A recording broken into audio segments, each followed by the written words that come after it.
One of the biggest things we don't do, you just got to ask. If you want more sales, ask for it. If you want more referrals, ask for it. If you want more reviews, ask for it. And so often we don't do these little things.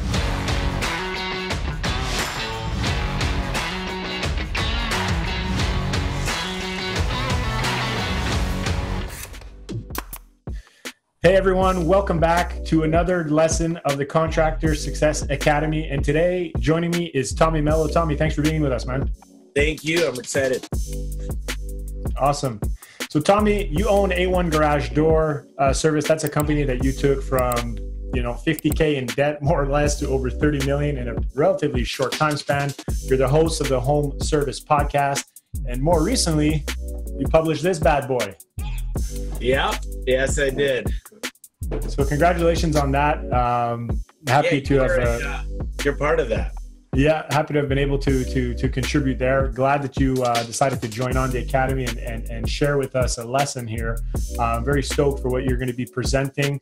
Was already going through some of the slides, and I think the audience is going to get a lot of value from this. Customer experience is everything in business today, and I'm looking forward to seeing what you're going to share with us. So I'll hand it over to you, and let's see what you got. Sounds good. Thank you. So today we're going to be talking about really the customer experience and creating raving fans out of your customers with new things emerging like Facebook, Google Guarantee. You got things, Amazon, home services. And we're going to be talking about how to separate yourself from technology, because referral business is still the best business. And you got to separate yourself from the pack by creating an amazing customer experience. So we're creating raving fans through world-class customer experience. The Home Service Millionaire, that's who I'm known for here. Now, I want to explain one thing before we get started is I view my employees as internal customers. That's the best way to look at them. And so often we forget that our employees are a big part of our success. Actually, the majority of the part of our success. I always talk about the people, the process, and the technology, but I believe the process dictates how we get the people. One of the guys was asking me the other day that I do some consulting for is why can't he grow 10 times in 1 year? And I said, I believe you can, but you're kind of building your house on a glass house. It's not a good foundation, because if you're hiring that many people that fast, unless you've got world-class systems to keep them in place, it's really hard to scale people. That's why you buy a business that's 12 to 15 years old. It took a long time to recruit, maintain, orient, and retrain those people over and over again. But let's get going here.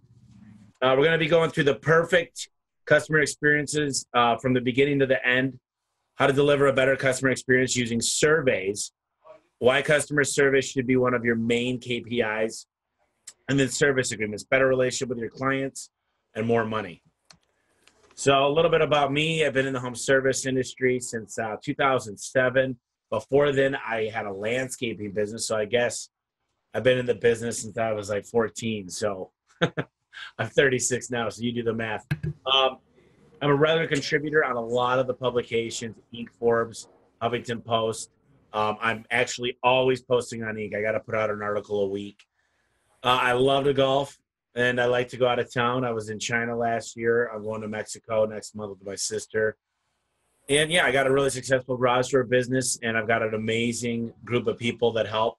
I'm the host of the Home Service Expert podcast. So let's go through some things here. I love sales. Sales is my forte. I love sales and marketing. And I sell my services every day to my customers. I sell my vision every day to my employees. And I sell my ideas every day to my partners. And if there's one thing I can tell you about me is I've got a lot of energy, and I like to hype people up, and I like to be the motivator in the business that I'm in. So I got to tell you, one day, this is a pretty quick story. This is me and my dad. I got a master's degree. This is at U of A. And I think I couldn't have been more than 4 or 5 years old, and we pulled up to a garage door or a garage sale. And I always say garage door sale now that I'm in the business, but pulled up to a garage sale, and I was looking around, just looking at little knickknacks. My dad was looking at something else, and I found this super cool CB radio. and it's one of those ones that had a huge antenna. You could get on the police stations, and it had a little walkie-talkie connected to it. And I was obsessed. And I didn't really say anything to my dad until I started walking away. And I said, Dad, you know, that CB radio, she was letting it go for $10. And he walked me to the car, and he looks at me and smiles and said, here's $5, go get it. And I said, Dad, I don't think you heard me. I said, it's $10. He said, Tommy, go offer her $5. And I was so scared. I was so worried. And I did it. I walked up to her, and I said, hey, that's my dad over there. He gave me $5. I was wondering if you'd take $5 for this CB radio. And she smiled. My dad waved at her, and she took it. And from that day, my dad gave me my first lesson in negotiation and sales. So never forget that day. It meant a lot to me. And that's when I was hooked. So, and you know, the formula is to more sales is better customer experience. I mean, the better customer experience, I got to tell you a story, another story. I love to tell stories because I work with a lot of different clients, and I listen to a lot of other people. And I had a guy he got basically bounced out of Google. He was organically popping up, and he built his business around Google, which is a great thing to do considering how large Google is. I always say if you can make money on the paid ads, you're doing great, because they're never going to take away the paid ads. But moral of the story is his Google listing got, you know, the algorithm came out, and it basically bounced him down quite a bit. And one thing came to a realization for me is that if you build your foundation around people and relationships, and no matter what Google or what Craigslist or what Facebook or what Amazon or what Valpak does, you still got a good business, then you know you've done something special. And that's about creating a great customer base that you could lean on anytime that will keep coming back. If you build your whole business around the people and relationships, and the icing on the cake is the Google and the Valpak and the money mailer and the email blasts, and I can keep going on, then you've got a really, really great business that's worth a ton of money. As long as those relationships understand that it's not only about you, it's about the service that they receive from all of your employees. Meaning that if it's just you, you're a one-man business. If they like you and you do the best job and you don't have any employees, that's not what I'd recommend. I don't think that's a recipe for success. So let's go ahead and get started here. We're creating raving fans through world-class customer experience. But I want to give you one warning. Creating raving fans is it's not easy. I can tell you guys, you got to go above and beyond. You know, when you're in air conditioning, you got to wear the footies. You got to have a truck that's organized and clean. You have to have an answering service that's answering the phones properly. And you got to give away way more than you promise. And your customers have to like you, trust you, and have the feeling that you're going to get more value than they're spending on your services, because it's really hard to be all three things to every customer. What I mean by three things is you can be the fastest, getting out there same day. You can be the most affordable, or you can be the best quality. Typically, you can only do 2 out of 3, because if you're the cheapest and you're the fastest and you're the best quality, you'll go out of business. So I chose a long time ago to be the fastest. I feel like I'm a good value, but I'm also the best quality. So fastest and quality is what I go for. So we'll go through the perfect customer experience from beginning to end. You got to understand your customer's needs and wants. So who's your customer avatar? Where are they hanging out?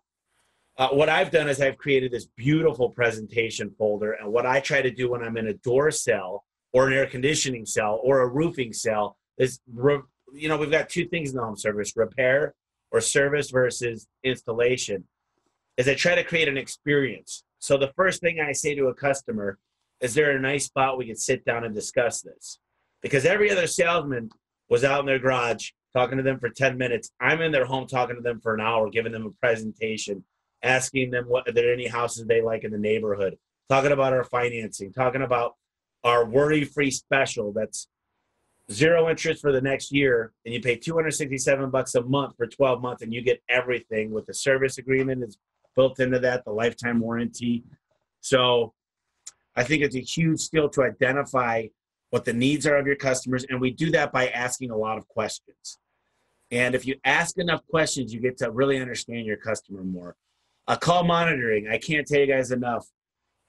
There's no companies out there that can't use more call monitoring. That's the number one spot I see where most people are losing money. They say, I need to get more leads. And the first thing I say every single time is that you're not capturing all the leads you're getting. And Tommy, most of the time, that's right. Go ahead. Sorry to interrupt you. How many phone numbers do you track? I'm just curious. Now I have 3,600 right now. I'm sure that's a record for people in this space. Awesome. So what we do is I've got the Money Mailer Valpak, and those have separate zones. So when you think about each zone, it's a group of 10,000 people. And each one of my zones is tracked. And I know that if a zone, let's say I'm in Arizona, so let's just say Scottsdale is kicking butt, I could do other marketing in that area. Because there's what's called programmatic marketing, which it'll be if you're on Netflix or Hulu, I can hit you. There's all kinds of things, pay-per-click in certain zip codes, doing the Google Guarantee program. There's a lot of things you could do once you start to monitor where the stuff's coming in from. So keep clients updated. This is a huge one because we get a lot of cancellations if we're not communicating with our customers. So letting them know where they're at in the process, letting them know. We text message them on the way via our software service tank, which is our CRM, and that stands for Customer Relationship Management System. And there's a lot of great CRMs out there. I don't believe in this day and age you should be running your business without a CRM. I think it's the blind leading the blind. You need to pick a system and stick to it for a while. And I've spent a lot of research. I'm on my 5th one. And it's never easy, I promise you. As great as the software is, you still have to have people that know how to use it. And you can't ever forget how important it is to continue to train your people on that software. And make sure you're getting all the updates and implementing the new things. I always talk about you got to look the part. You don't need to be a salesman dressed up like brand new guy with new white sneakers and a suit on. They need to be clean. You need to smell good. That's a problem, and it's 125 degrees in Phoenix, is you got to carry deodorant in your truck and try not to smell like nicotine if you smoke. We created a checklist to help diagnose. Oh, this is a big thing I always say. Diagnose the customer before you diagnose the problem. And that's by the 3 questions I ask is, this is a beautiful home. It looks like you guys got a lot of stuff done. How long have you lived here? Boom, I'm collecting data on them. The next thing I ask is, when's the last time you had the garage door looked at? And then I say, how long do you plan on being here? Then what is exactly going on with the door? So I kind of have them point to me what's going on with the door. And then they start to tell me, look, this opener's getting old. I want one of the internet things. Too often we diagnose. Have you ever gone to a doctor and he just told you exactly, oh, your knee's bothering you? No. They say, tell me what's going on. Does it bother you at night? How do you sleep in? Is there a special, does it hurt when you go bowling? When exactly can we take some x-rays? They diagnose you before they diagnose the problem. And too often in service, especially in the home service space, we don't do that. So, yeah, I feel like that's a great point. I mean, there's a lot of people that are just trying to race to get to the bottom of that. Hey, here's a solution you need. But then you might have missed all these other opportunities to potentially upsell, provide more value, help the customer. That's a very, very important point to underline there for people. Yeah, I think so too. I think it's great to ask questions. And I can tell you, with well over 100 people out in the field doing sales every day, I can tell you this 3rd one's really big. Solve all the problems in the first visit. Most people that I've talked to, and probably a lot of people listening to this, say, I'm not like that company. I don't screw people over and charge those prices. Well, I got a bunch of things to tell you real quick. I'm going to try to make this as quick as possible. Number 1 is you need to charge more than your business is costing you, meaning you should have a good CRM. You should have a great general manager. You should have a sales manager. You should have a marketing manager.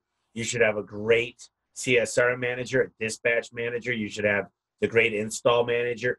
I've already said that, but there's 2 types for my business because I've got custom doors. And you should have the latest computers, and you should have the nicest things, and you should be able to buy lunch for people on Fridays for the whole staff and add all this stuff up. And then add 15% because your business should be making 10 to 20% easily. And make sure you pay yourself well. Make sure you're paying your staff well. And buy the nicest things. Buy the best parts. And then divide that by your parts you're selling.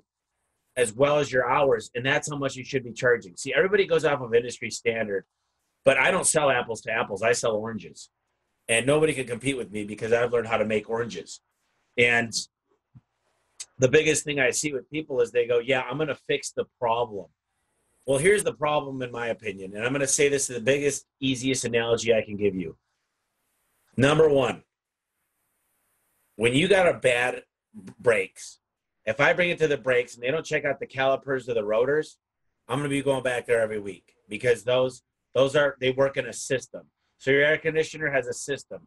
The capacitor goes bad, the RPM. When I'm selling an opener, I go, look, I could do a gear and sprocket, but you got an RPM sensor, you've got a gear and sprocket, you've got an old worn out button, you've got bad safety eyes, you've got all these different things that I can keep going on this because the remotes are worn out, the keypads, the sun beat the heck out of it.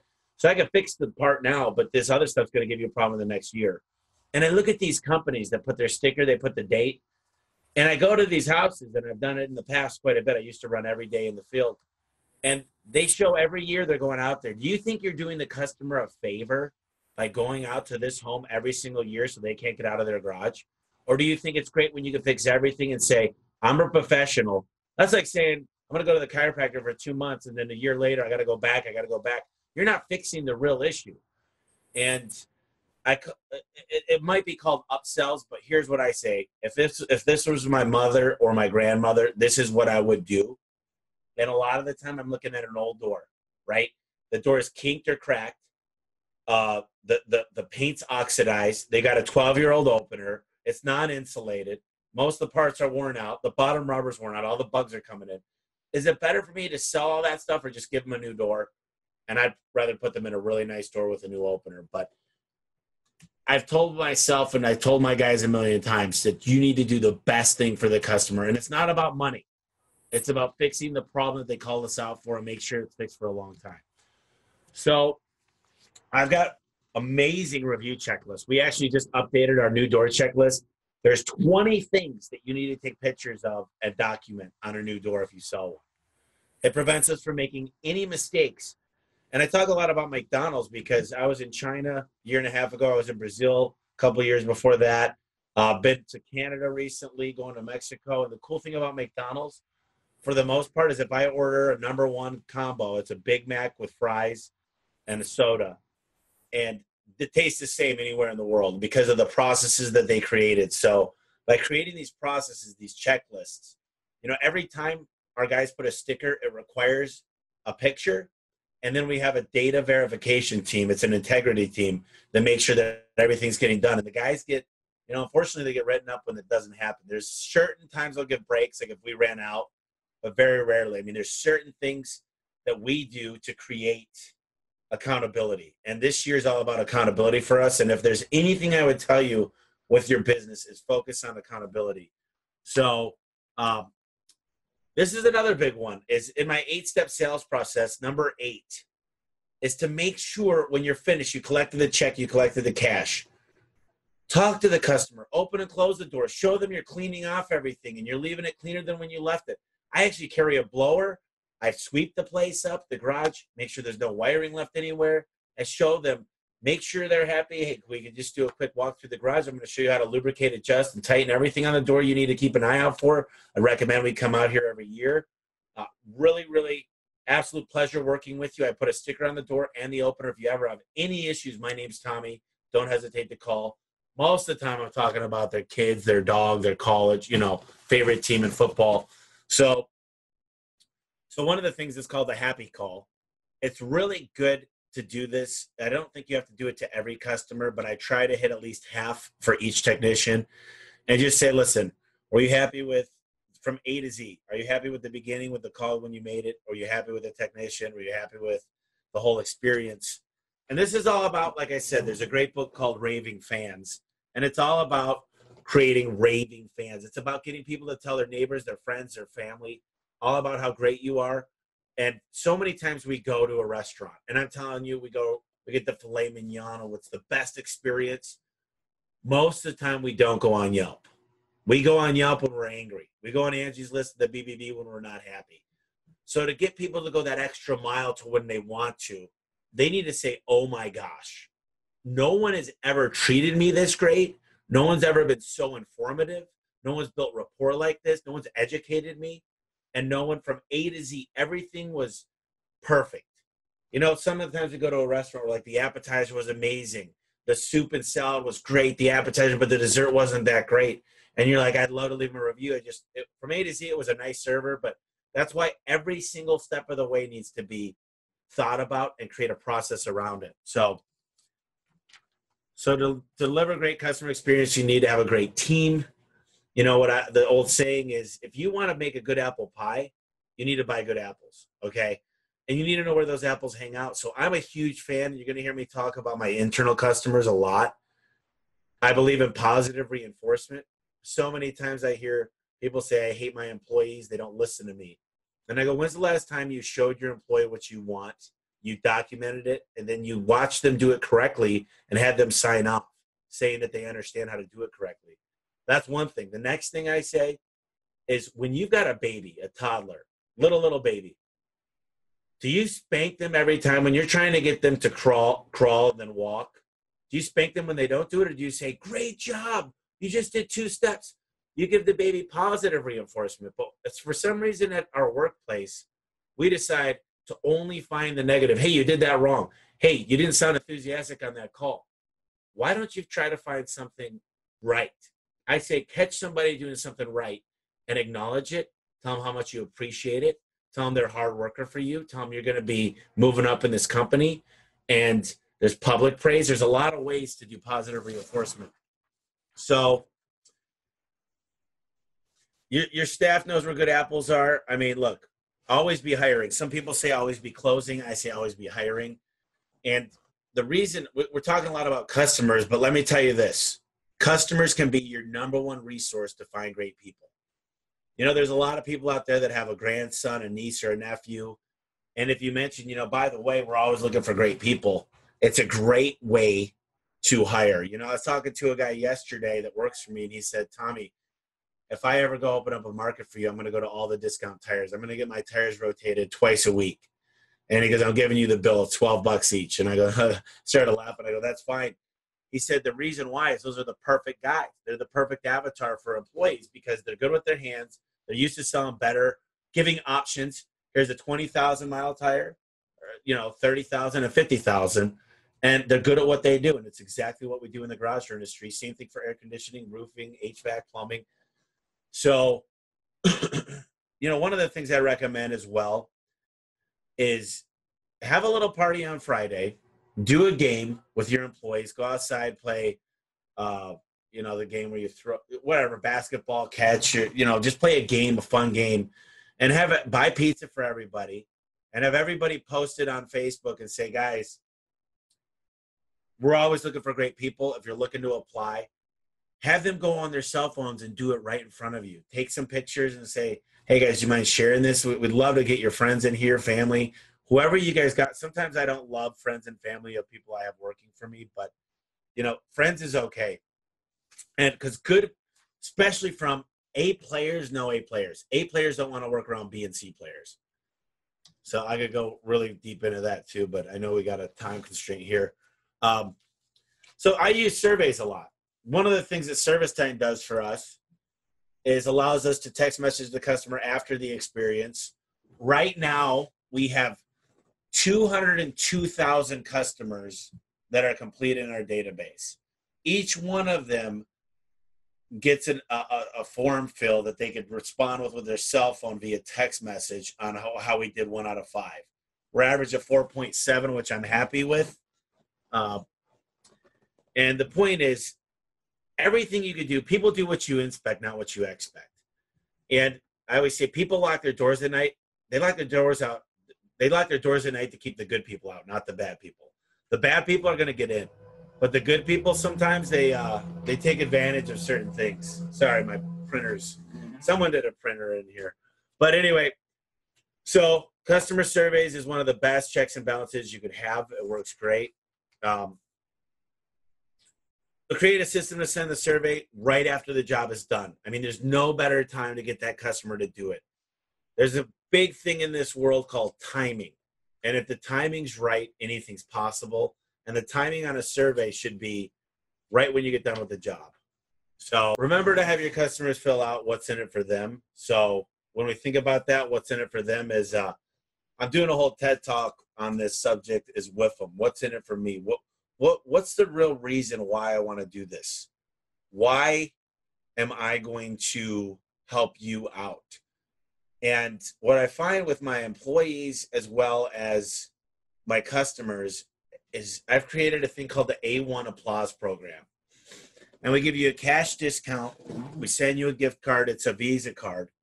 And you get, if you put a sign in your front yard, if you give us a Nextdoor, a Yelp, a Google, and I don't care if it's a good review, because your Yelp's conditions are you check us out on Yelp. But as long as you do 3 out of the 5, I'll give you $30. If you do all 5, I'll give you $50. So create a reason for them to fill it out. A lot of them will just do it. And a lot of them, let me just tell you this, they'll do it for sure if they're happy, and they'll do it for sure if they're angry. So if they're really, really happy, they'll definitely fill it out. If it was just okay, like, yeah, it was good. It's fixed. So I'm happy. And those are not the responses you really want. It's just the way it is when you're an average company. Now, what are you going to do with these surveys? So for the negative, this is a great learning experience. Call your customers straight away and address the problem before they leave a negative review on Facebook, Yelp, Home Advisor, Google. It goes on and on. And I wanted to say, too, is sometimes we lose bids. So let's just say we go and we give 10 door estimates. The fact is, if you're getting 10 out of 10, raise your prices, because you're not supposed to get 10 out of 10. Because certain customers are price shoppers and you don't necessarily want them. So I've learned this a long time ago. If you're getting 10 out of 10 every single time, first of all, your tracking's probably off. And secondly, raise your prices, because you're probably the cheapest. And I'd recommend not to be the cheapest. You've created a commodity out of your business instead of a value. But I try to call customers that I don't get the bid from, and I say, what was it about them? And they say, well, your guy kind of gave me the creeps, or you guys were late, or they were just way cheaper for the same exact product. And then that's a learning experience, and that's a sales training opportunity for my guy, because like I said, I sell oranges. I don't sell apples. So what didn't he do to differentiate that? And then I'd actually sit the technician or the salesman down, and I would ask him, let's go through your presentation, and I want to understand why we didn't separate ourselves from the pack. So this is all good stuff to remember. Very, very good to do stuff. So I had a pretty upset customer. I got this award sitting here from AZ Central. It said, opening the door to more customers. Owners, passion for marketing proves profitable for repair service. I went out to a customer's house. She was really, really upset. I don't remember exactly. We didn't fix it right, and she was getting ready to go ham on the company. And I stood up there with flowers, and I said, look, I got a work truck here. I'm going to fix everything. When I left, she became a raving fan. And it's funny how when you fix something, sometimes the best customers, they go, it's not about what you do when things are bad, or when things are good. It's about what you do to make the bad things right. And that's one of the things I pride myself on and pride this company and every employee here is we're going to hit problems. Listen, life hits problems, but what do you do when there's a problem? Do you fix it? And I've got a whole expense account just for giving people money back. If they don't feel like I just don't write a blank check to people, but typically it's $12 or 15 or 30. And if they found it cheaper, people go, found it cheaper on Amazon, and that's hard to compete with. But the fact is, a lot of owners go, I'm not doing that. That's BS. I'm not going to do this. And is the juice worth the squeeze is what I say. Is it really worth it not to give the money back and go through the hassle and end up with a bad review or an angry customer? So, I got some free press here, obviously. So small business that values customers. This was another AZ Central.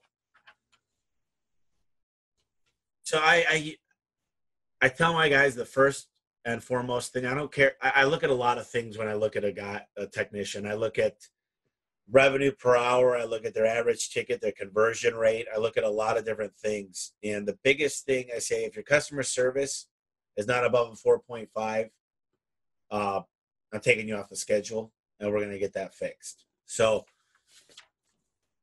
KPIs are key performance indicators. These are the metrics you use to judge your every department in your business. And KPIs are just like the dashboard on your car. So pretty much, if you don't have KPIs, you don't know how fast you're going. You don't know how much gas is in the tank. You don't know if you're going to blow your motor because your RPMs. Those are the same thing. You want to know where you're going, so you want to understand your KPIs. Measure customer service constantly and look for ways to improve. So I'm a freak when it comes to technology and checks and balances, and that's why I'm beating this to death. And this is a tough one, but I'll tell you what you do is you empower your people, you build manuals, and you build checklists. And it sounds boring, but it works. And when you build these manuals and people know, here's the thing. How am I supposed to win the game if I don't know the score? Teach your employees how to win. And, most of the time what you'll find is they want to win too. They just don't know how. And what I found 99% of the time, there's not a problem with the employee. There's a problem with you. And until you could face your demons and look in the mirror and say, maybe I'm not a great leader. Maybe I've not created the best culture. Maybe I've not given them a voice to discuss what's important to them to create an amazing customer experience, because they're in the grind every day. So I have a guy, his name's Bruce, and that's all he does is work on a reputation. If there's a bad review, if there's a good review, if there's a good survey, he talks to customers, he gives refunds. That's his 100% job. And when you get to a certain size, you should have one as well. That's what I did for a long time. If you're a smaller business, you got to do it as the owner or maybe a spouse or someone that cares about your business just as much as you. Just remember this. When scouting for new employees, look for a PhD. And you're probably wondering what PhD means. It's poor, hungry, and determined. You get these people that you give them a career over a job. And right now they might not have a ton of money, but they're hungry and they're focused. And if you give them, see what I always say, if you have a will, I'll give you the way. I want to give you a full-time job that's going to turn into a career. I'm going to train you. I'm going to give you a trade you've never learned. And I'm going to incentivize you to do the right thing. See, every one of my positions has an incentive program. So I reward the right stuff. And what happens when you reward the right stuff is you'll find A players come crawling towards they want to get there so bad. They want to work here because my top CSR made $30 an hour last week. And how many people listening are paying their CSRs $30? You know what my bottom 10 made? $11 an hour. So by rewarding the right stuff, you'll find you get the best of the best. Service agreements. Let me just explain this to you. I went and visited Gettle. If some of you guys know Gettle Air, it's Ken Goodrich. And he was explaining to me about service agreements and how they're so powerful. Also, Jamie DiDomenico wrote a whole thing. He's got 15,000 service agreements, but these clients are only going to use you for their air conditioning, roof, or garage door. And when it comes to replace it, see, we're in line to replace their garage door or their AC unit. Things get old, things get more efficient, and technology increases. So when you've got them as a service agreement, I've met a lot of venture capitalists and private equity and things of that nature. And every one of them, they care about how many service agreements you have, because those are relationships that's future earnings. You're going to make the money, but not only that, but you're in line to replace whatever it is that you do, whatever home service business you do. So service agreements are super powerful. I can't tell you enough how much it changed my business. So yeah, it's the future of the service calls, an additional benefit for your customers. So some of the things we do is discounts. We do late nights and weekends. We give them customer priority status, so someone can cut in front of line. There's all kinds of benefits to my service agreement that I came up with. So I didn't believe in service agreements till I made it so freaking good. I give you all these free parts. We give you huge discounts. We give you priority service. We give you all this stuff for $10 a month. So you got to believe in it yourself, because if you don't believe in it, you'll never sell it. So this goes into the fact that so many people are transactional. But when you get into the relationship of the service agreements, it's a game changer. And I got to tell you, the guy that got debunked on Google, I said, dude, let's go out there. I'll show you how to create relationships. And it's amazing what you can do. You meet a real estate agent that gives you 4 jobs a month. Meet 10 of them. There's 40 more jobs a month. Those are not going away. Just make sure you take care of them. If you got to go out and find business all the time and it doesn't ever come to you and you don't have any repeat business, maybe you're doing things wrong and should think about getting out of business. The service agreement, so they're 3 times more likely to refer us to others. One of the biggest things we don't do is ask. That's a huge thing I found that a lot of my people don't. You just got to ask. If you want more sales, ask for it. If you want more referrals, ask for it. If you want more reviews, ask for it. And so often we don't do these little things, and it means a huge deal. Just say it. And I always tell guys, like I was out to eat with one of my technicians yesterday, and I said, look at me in the eyes, show me your body posture, and ask me confidently, and I'll do it. See, we are the doctors when we're doing our thing. If you're on the roof, that's where you turn on your doctor hat, and you're diagnosing, and you're telling them what you'd recommend. I hate the word recommend, but you're telling them what they should do. So I never say I'd recommend this part. I say this is what you need, or it's going to be unsafe. Certain buzzwords, I like adjectives a lot. So I like machine pressed, self-lubricating, lifetime rollers instead of good quality rollers. So there's a good tip. And here's how to make it work for you. First of all, you got to believe in it. This is a big one. Try to find a champion on your team. Try to find somebody to sell it first, and then everybody will sell it. Remember the WIFM. What's in it for me is give them a reason to do it. If you learn how to reward the right stuff and build compensation programs around winning, when you're winning, they're winning, and vice versa, you'll find that your business is it's changing for me dramatically. I mean, $30 million sounds great, but I want to be at 300 million. And the way to do that is to reward the right stuff. Make sure you create a losing environment for losers and a huge winning opportunity for winners, because you don't want people that aren't doing their job to stick around. And what I mean by that is if you got the will, you're going to come in on weekends. You're going to work nights. You're going to go do ride-alongs. You're going to read books. You're going to do whatever it takes for you to succeed. And you'll find a way if you're rewarded by the right stuff, or you'll just quit. I'd love to tell you a story, but we're running out of time. Create checks and balances for your business. So how to make it work for you? Well, figure out what the customer is going to get out of it. Make the membership setup as simple as possible. You don't want quantum physics to get this thing going, and treat the customers absolutely like gold. So I wanted to just, before we end this thing, I got a couple of things that I wanted to kind of go over. Here's what I want you to think about. There's 3 ways to learn in the world, and I'm going to go over the 3 ways. The first way is to make mistakes. And I've made every mistake in the book. I've made so many mistakes. I hired a full-time call center. We started doing calls outside of the business. I believe in call centers, but not for a business my size. I mean, I've hired the wrong guys. There was a time I didn't do drug tests or background checks. It goes on and on. So mistakes are a great way to learn. It's the most expensive way to learn. The number 2 way is to read and go to courses like this course and listen to people's experiences that have already made those mistakes. My dad always used to say, if I knew what I knew then, but he learned through experience of the mistakes and the long-term effects of the wrong decision. So I'm a big fan. Look, this isn't about promoting my book, but I took 10 different authors or 12 different authors, and I found the best of the best.